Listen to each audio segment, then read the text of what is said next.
Welcome back to the Nikki Clarke Radio Show on We Are Hotline, and this is another amazing day, a day of transformation, and I'm so excited to be sharing some more great stories this week with you. We've got a fabulous woman out of California, and she is an inspiration to many. She's a businesswoman, she's a mother, she's a wife, she does it all. Please welcome the amazing Shamekka Marty to the show. How are you doing today? I'm good. How are you? You can call me Nika. It makes it easier. Nika? Okay. I like that. Nika, so thank you very much for, stopping by and chatting with us on the line right now. And I know there's a lot going on with you in all the many successes that you've experienced over the last little while. But I just wanted to get the audience to know more about you. So tell us a little bit about your background leading up to what you're doing today. Okay. So I started out with just doing anything and everything initially, but it came to me that I should do project management. So I finally decided to make that my major after changing it like 6 times.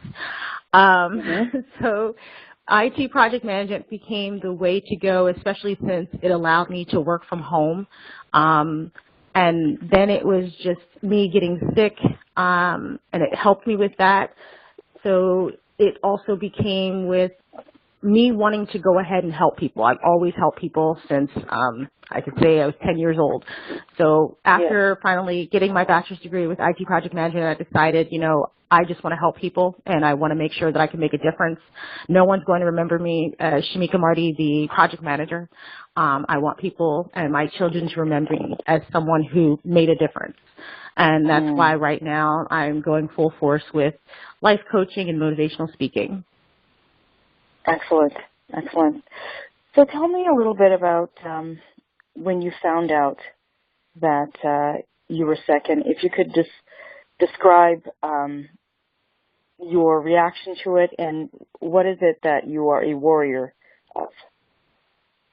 Okay, so I started having problems back in 2010, and it just seemed as though they kept giving me every little bit of every diagnosis that they can think of. Oh, you just have back spasms. Oh, you just have a rash. Oh, and it's just constantly giving me something else to deal with, and I just knew in the back of my mind, because for me, my story is a little bit different. My mother and my grandmother both were very sick, and my grandmother was confined to the bed for the last 20 years of her life. She had rheumatoid arthritis, extremely severe, and lupus as well. My mother had lupus nephritis, which is the type that attacks your kidneys.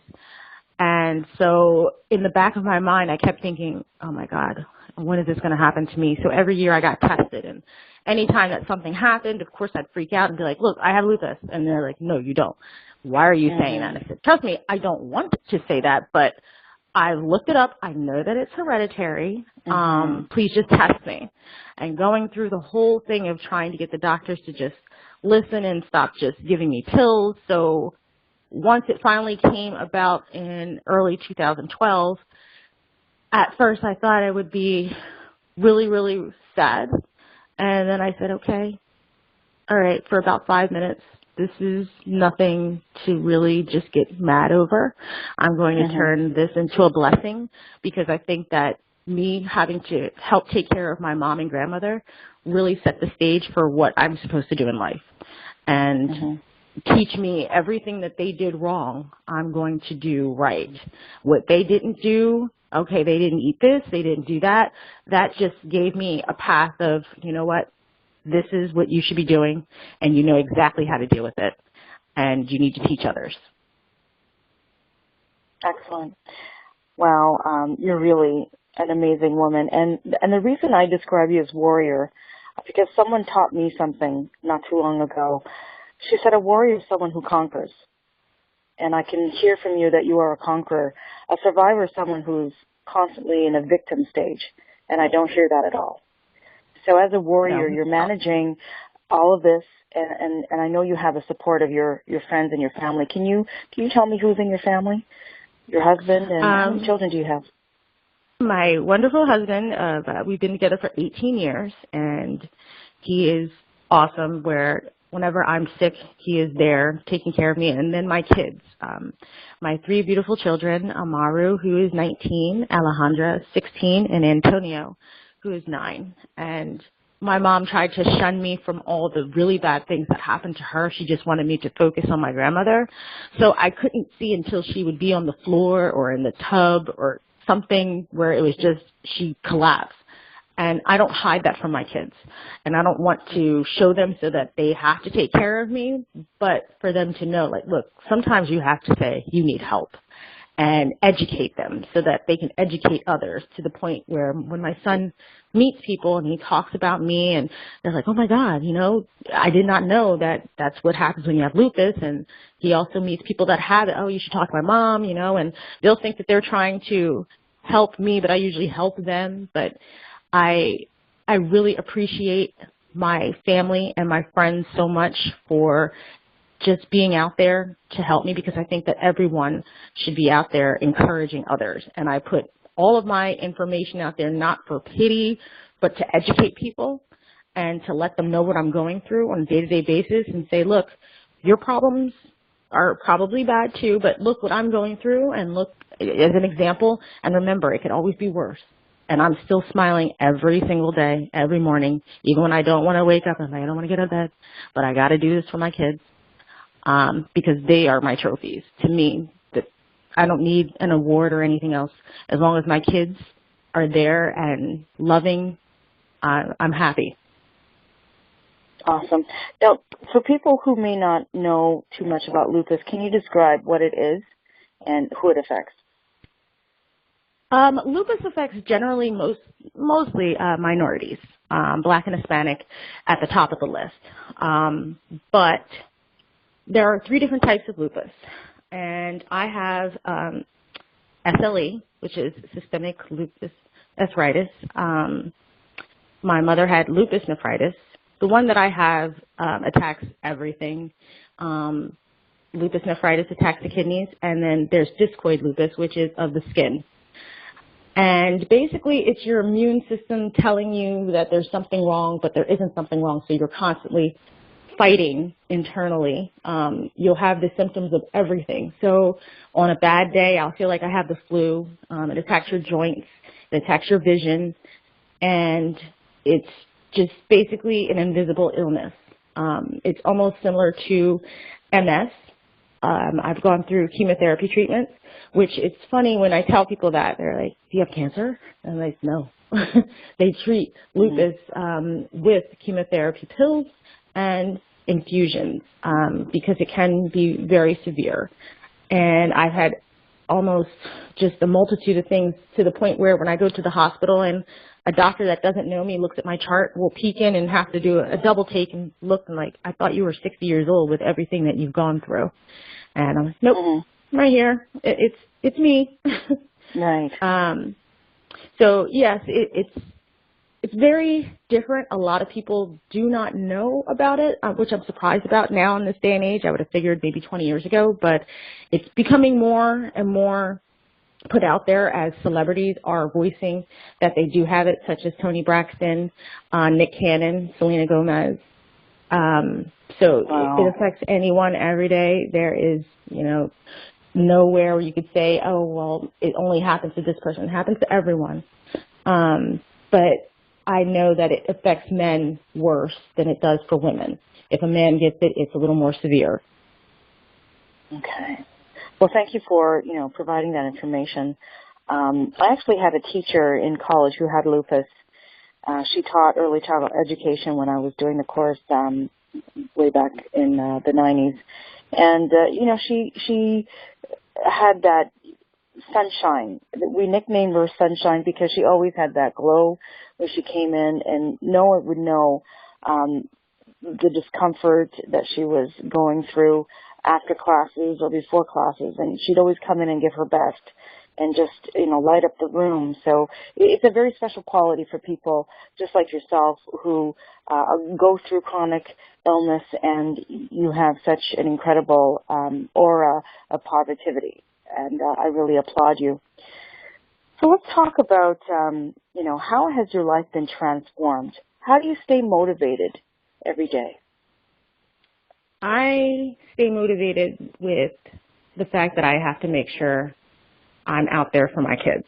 And I want to see them graduate, see them get married, see my son get his first Oscar because he's an actor. And I have to remember that I'm not my mother. My mother did pass away when she was 44. So to me, I'm like, I've got to just make sure I'm out there and I'm doing everything that I can.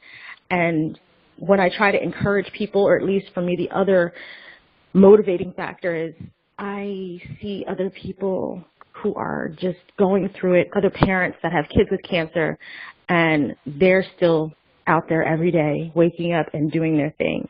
So for anyone to sit there and be like, oh, my arm hurts, this hurts, blah, blah, blah, and I usually say, I Google kids with cancer. Then your whole life will change. Your outlook will be more positive than you dwelling on just everything that's wrong. And I do see a lot of people who are just every single day, this is wrong, that's wrong, this sucks, that sucks. My life is not perfect, and I remember that any day above ground is a good one. But again, it's just mostly my kids. And even if I didn't have my kids, again, it would just be, I'm happy to be here because I miss my mother and I miss my grandmother, and they're not here. So I have to do everything I can to, in my mind, honor them. Right. That is beautiful. That is absolutely beautiful. And you are honoring the memory of your mother and your grandmother through your hard work, your dedication, your advocacy for people to be aware of lupus. And you are transforming the lives, and also your life is being transformed by your diligence and hard work. So we really appreciate you. We are so fortunate to have you here on the phone, sharing with us. Please tell us, how can people connect with you? I have a series of YouTube videos, and I'm trying to make sure that I do put them out weekly just to educate people, because you'd be surprised. Anyone who's sick, you'd think they know what exactly to do. So you can find me on YouTube under Shamekka Marty. I also have my Instagram, which is Meekka Mills, and that's MEEKMILLZ 79. On Facebook, you can search Shamekka Marty. There's not too many of those. And my email, Meekka, and that's MEKKA79 @gmail.com, or my website, shamekkamarty.wordpress.com. Awesome. So we're going to be looking you up and following your progress throughout the days of this year. And also, there's always an invitation to come down and speak to us in Toronto, the Nikki Clarke Show live taping. I know everyone would love you. So whenever we can make that happen, that is always available to you. Wonderful. And hopefully by that time, because you did give me 2 dates, my book will be published. It's entitled Not Why Me, But Try Me. And it's just basically going through everything from when I was a child till now and dealing with chronic illness. But yes, I just want to make sure people are educated, especially when they go to the doctor. What should you say? What should you do? I've learned all of that to the point where doctors call me. I have their cell phone number. So I want to make sure that other people can get that, because if you don't feel as though that you're heard, you're not going to progress in getting better. Absolutely. So tell us the name of the book again, and also when we can finally have it out in, and I guess, is it available online or in bookstores? It's going to be available online. I was going to do it through ebooks, but my husband is behind me saying, it's so good, you should really send it to a publishing company. So that's why I hope that by June it should be out then. All updates will be on my website. But again, it's called Not Why Me, But Try Me. And that's basically what I tell my body every day, that it wants to just mess up. Absolutely, with the warrior mentality that you have. And we're really just blessed, again, to have you with us today. So, Shamekka Marty, we want to thank you very much for your time. I'm going to be following up with you closely to find out all the great things that's happening and anticipating your arrival here in Toronto. We've had a good friend of yours on the show, Cheryl Coco. She was fantastic. We love her, and we love you. So thank you very much. You have a blessed day, and we'll see you soon. Thank you. You're welcome. Bye-bye.